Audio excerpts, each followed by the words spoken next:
నిమజ్జనం చేసిన ఆ చెరువులో ఉండే జలచరాలకి కానీ లేకపోతే భూగర్భ జల నీటి కాలుష్యం జరగదు.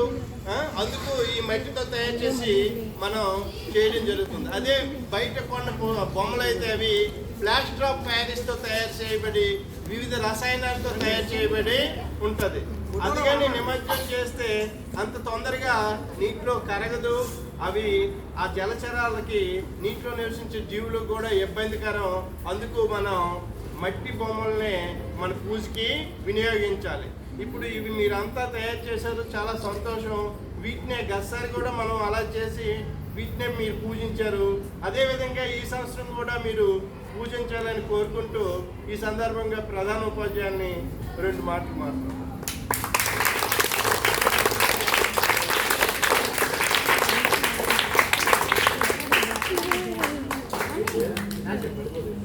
వీడియో తీస్తావా?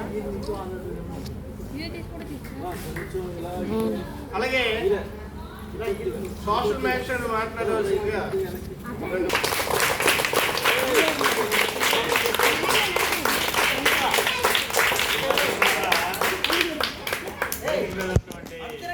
ఉపాధ్యాయులకి, అలాగే దీనికి రూపకర్త అయినటువంటి మన ఎన్ఎస్ఎస్కి, అలాగే నా తోటి ఉపాధ్యాయులు నమస్కారాలు. దీనికి ఎక్కువసేపు చెప్పడం కాదు, ఇది ఎంత టైం వేస్ట్ చేసి మనం ఇన్ని చేసాం. ఇది మీరు స్వయంగా చేయడం వల్ల మీకు బ్రెయిన్లో నాటుకోవాలి. నాటుకోవాలి, మనము పర్యావరణాన్ని కాలుష్యం చేయకూడదు. మనం చేయడమే కాకుండా మన చుట్టూ ఉన్నటువంటి సమాజాన్ని ప్రజల్లోన ఎవరితోనూ కూడా మనము ఈ ఒక్క వినాయకుడికి సంబంధించిందే కాదు, వీళ్ళినంత వరకు పాలిథిన్ కవర్లు, ప్యాక్డ్ ఐటమ్స్, న్యాచురల్గా ఉండేటటువంటి సహజసిద్ధమైనటువంటి ఐటమ్స్ ద్వారా మనము మన జీవితాన్ని చేయడం వల్ల మన ఆరోగ్యాన్ని కాపాడుకోవచ్చు, పర్యావరణాన్ని కాపాడుకోవచ్చు.